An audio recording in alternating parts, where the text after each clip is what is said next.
اس نے وہ انگوٹھی مجھے واپس دی اور کہنے لگا، آج کے دن کا کرایہ دیں اور ہمارا کمرہ خالی کر دیں، ورنہ ہمیں مجبوراً کارروائی کرنا پڑے گی۔ میں پورا دن یہی سوچتی رہی کہ اتنے سارے سامان کے ساتھ میں کہاں جاؤں گی۔ شام کو میں برقع پہنے چھپ چھپا کر ہوٹل سے اکیلی ہی باہر چلی گئی۔ مجھے نہیں معلوم تھا کہ میں کہاں جا رہی ہوں اور مجھے کہاں جانا چاہیے، لیکن میں ایک طرف چلے جا رہی تھی۔ مغرب بھی ہو چکی تھی اور اب 400 اندھیرا چھا گیا تھا۔ مجھے اپنی حالت پر رونا آنے لگا تھا کہ میں کس مصیبت میں پھنس گئی ہوں۔ جس سڑک پر میں چل رہی تھی وہ اب ایک سنسان مین روڈ میں تبدیل ہو چکی تھی اور اس وقت وہاں کوئی بھی گاڑی نہیں تھی، بس سناٹے کا راج تھا۔ میں چلتی چلی جا رہی تھی، میری آنکھوں سے آنسو بھی بہہ رہے تھے۔ مجھے یہ تک معلوم نہیں تھا کہ جس رستے پر چل رہی ہوں اس کی منزل کیا ہے۔ میں اپنی ہی سوچوں میں گم تھی کہ جب ایک گاڑی میرے پاس سے گزری اور کچھ آگے جا کر رک گئی۔ جس تیزی سے وہ گاڑی آگے گئی تھی اسی تیزی سے پیچھے ہوتی ہوئی میرے پاس آ کر رکی تھی۔ اس میں 4 عربی مرد بیٹھے تھے۔ یہ دیکھ کر تو میری جان ہی نکل گئی تھی۔ رات کے اس پہر وہ میرے ساتھ کچھ بھی کر سکتے تھے، میری تو شاید پکار سننے والا بھی کوئی نہ ہوتا۔ اس سے پہلے کہ وہ اپنی گاڑی کا دروازہ کھولتے اور میرے ساتھ کچھ الٹا سیدھا کرتے، میں نے دوڑ لگا دی۔ میری جان پر اس وقت بنی جب وہ گاڑی میرے ساتھ ساتھ چلنے لگی اور اندر بیٹھے مرد میری اس حالت پر ہنس رہے تھے۔ نہ جانے عربی زبان میں کیا کہہ رہے تھے، میری سمجھ سے باہر تھا۔ میں رونے لگی اور اسی اثنا میں مجھے ایک ٹیکسی وہاں سے گزرتی ہوئی نظر آئی۔ میں نے جلدی سے اس ٹیکسی کو روکا اور اس میں بیٹھ گئی۔ میں نے ٹیکسی والے سے کہا کہ وہ جتنا تیز چلا سکتا ہے چلائے۔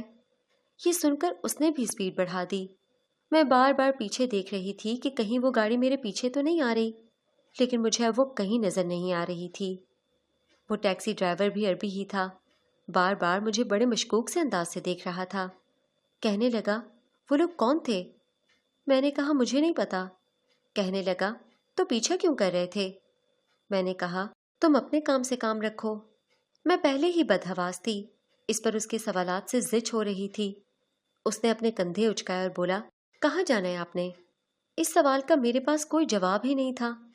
ہوٹل میں جا نہیں سکتی، پیسے میرے پاس تھے نہیں، راستہ مجھے معلوم نہیں تھا، نہ ہی منزل کا کچھ علم تھا۔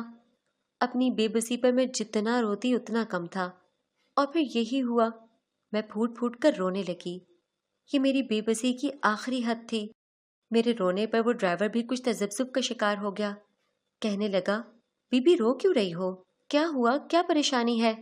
میں نے کہا، میرے پاس کرایہ نہیں ہے، مجھے یہیں کہیں اتار دو۔ میری بات سن کر اس نے گاڑی کو بریک لگا دی۔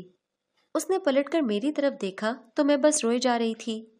اس کی ٹیکسی سے اترنے لگی تو وہ بولا، آپ پیسے مت دینا، کوئی بات نہیں، انسانیت بھی کوئی چیز ہوتی ہے۔ اپنی منزل کا پتہ بتائیے، میں آپ کو وہاں چھوڑ دوں گا۔ پتہ نہیں وہ سچ مچ مجھ سے ہمدردی کر رہا تھا یا اس ہمدردی کے پیچھے بھی کوئی اور مقصد تھا۔ میں نے نہ جانے کیوں اسے ساری بات سچ سچ بتا دی۔ میری بات اس نے خاموشی سے سنی تھی، پھر کہنے لگا، پریشان مت ہوں، سب ٹھیک ہو جائے گا۔ یہ کہہ کر اس نے گاڑی سٹارٹ کی اور مجھ سے میرے شوہر کے بارے میں پوچھ گچھ کرنے لگا۔ میں جتنا جانتی تھی بتا چکی تھی۔ کافی دیر گاڑی یوں ہی مختلف رستوں پر چلتی رہی، پھر ایک گھر کے سامنے رکی۔ وہ کہنے لگا، یہ میرا گھر ہے، آپ یہاں رہ سکتی ہیں۔ یہ سن کر مجھے ڈر بھی لگا۔ کہنے لگا، دیکھیں اس وقت آپ مجبور ہیں اور آپ کے پاس پیسے بھی نہیں ہیں، بے فکر رہیں، آپ کو میرے گھر میں کوئی بھی مسئلہ نہیں ہوگا۔ میں گاڑی سے اتری اور اس کے گھر میں چلی گئی، لیکن میرے ہوش اس وقت اڑے جب گھر میں اس عربی ڈرائیور کے علاوہ اور کوئی نہ تھا۔ میں نے کہا، تمہاری فیملی کہاں ہے؟ وہ کہنے لگا کہ وہ یہاں اکیلا رہتا ہے، اس کی فیملی ریاض میں رہتی ہے۔ وہ 2 کمروں کا چھوٹا سا گھر تھا۔ اس نے کہا کہ اگر مجھے بھوک لگی ہے تو وہ مجھے کچھ بنا کر دے دے گا۔ بھوک تو واقعی میں بہت لگی تھی۔ میں نے اس بات پہ سر ہلا دیا۔ اس نے فریج میں سے انڈے نکالے اور آملیٹ بنانے لگا، ساتھ بریڈ تھی۔ میں نے 2 دن سے ٹھیک سے کچھ نہیں کھایا تھا، اس لیے میں وہ کھانے لگی۔ مجھے یہ تک پرواہ نہ تھی کہ وہ ڈرائیور مجھے یوں کھاتے دیکھ کر کیا سوچے گا۔ میری نظریں اس پر اس وقت پڑیں جب میرا پیٹ بھر چکا تھا۔ اس کے بعد اس نے مجھے ایک کمرے کی طرف اشارہ کیا، کہنے لگا، آپ یہاں جا کر آرام کر لیں۔ میں اس کمرے میں چلی گئی۔ جیسے ہی میں نے کمرے کو لاک کرنا چاہا تو یہ دیکھ کر مجھے حیرت ہوئی کہ کمرے کا لاک خراب تھا۔ میں بیڈ پر لیٹ گئی۔ پتہ نہیں مجھے اس ڈرائیور کے ساتھ آنا بھی چاہیے تھا کہ نہیں۔ میں اب اس نہج پر سوچ رہی تھی کہ کہیں میں نے یہاں آ کر کوئی غلطی تو نہیں کر دی۔ ایک کے بعد ایک سوچ میرا دل دہلا رہی تھی۔ میں نے آنکھیں بند کر لی اور سونے کی کوشش کرنے لگی کہ اچانک سے میری آنکھ کسی کی سرگوشیوں پر کھلی۔ مجھے لگا جیسے باہر ڈرائیور کے علاوہ بھی کوئی موجود ہے اور وہ دونوں آپس میں سرگوشیوں میں باتیں کر رہے ہیں۔ میں اپنے بیڈ سے اٹھی ہی تھی کہ میرے کمرے میں دستک ہوئی اور دروازہ کھلا تو سامنے اس ڈرائیور کے ساتھ ایک ہٹا کٹا مرد موجود تھا۔ وہ ڈرائیور کہنے لگا، یہ ہے وہ لڑکی۔ میرا دل تو یہ سن کر دھڑکنا ہی بھول گیا تھا، کیونکہ اس شخص نے میری شادی ثاقب کے ساتھ چند ماہ پہلے ہی ہوئی تھی، لیکن نہ جانے ثاقب کا مزاج اتنا عجیب کیوں تھا۔ شادی کی رات بھی ان کا رویہ میرے ساتھ بالکل بھی دوستانہ نہ تھا۔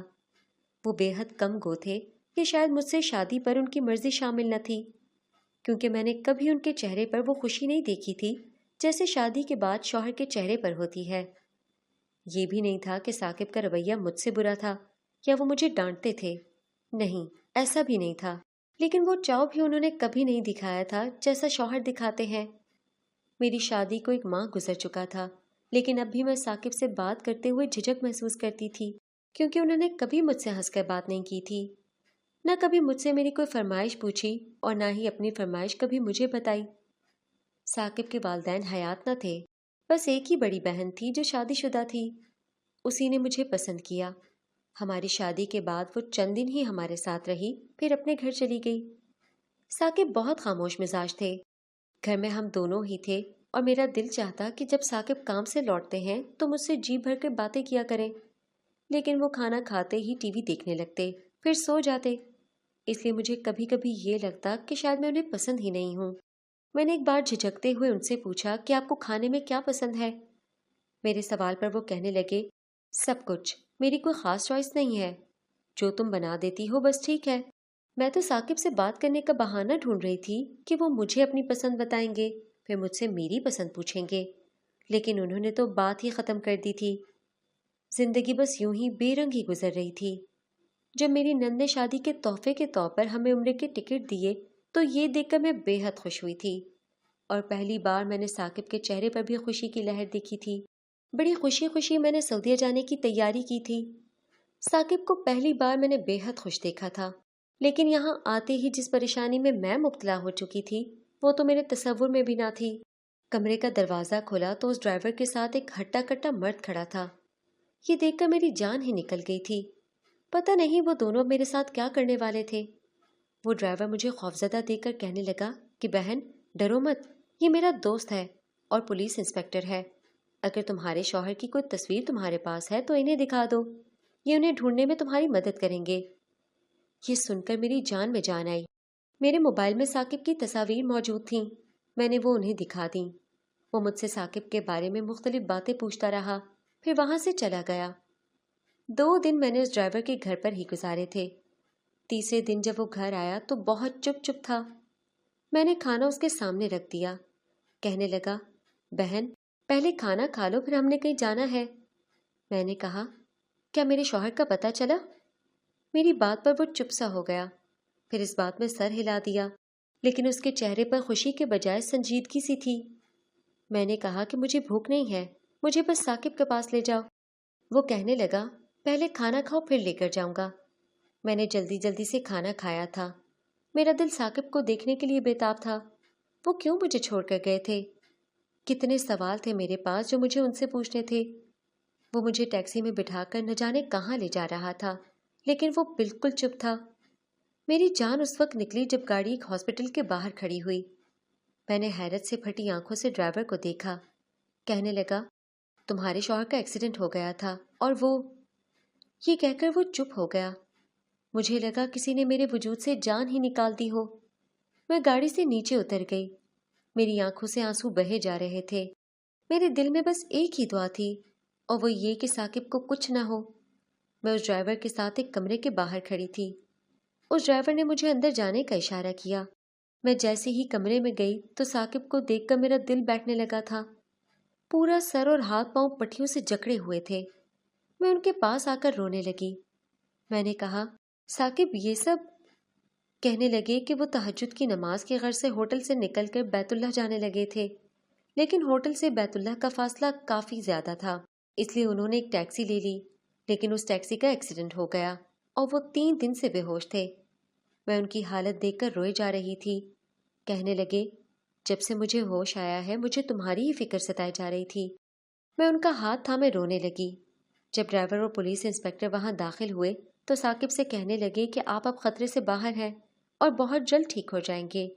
پھر مجھ سے کہنے لگے کہ بہن، آپ بھی فکر مت کریں اور اپنے شوہر کا خیال رکھیں۔ آپ کا سامان ہوٹل سے میں نے اپنے گھر پر شفٹ کر دیا ہے۔ جب تک آپ لوگ یہاں ہیں میرے گھر پر ہی رہیے گا، بھائی کا گھر سمجھ کر۔ میں جس قدر اس ڈرائیور کا شکریہ ادا کرتی کم تھا۔ آج کے دور میں ایسے لوگ بھی ہوتے ہیں۔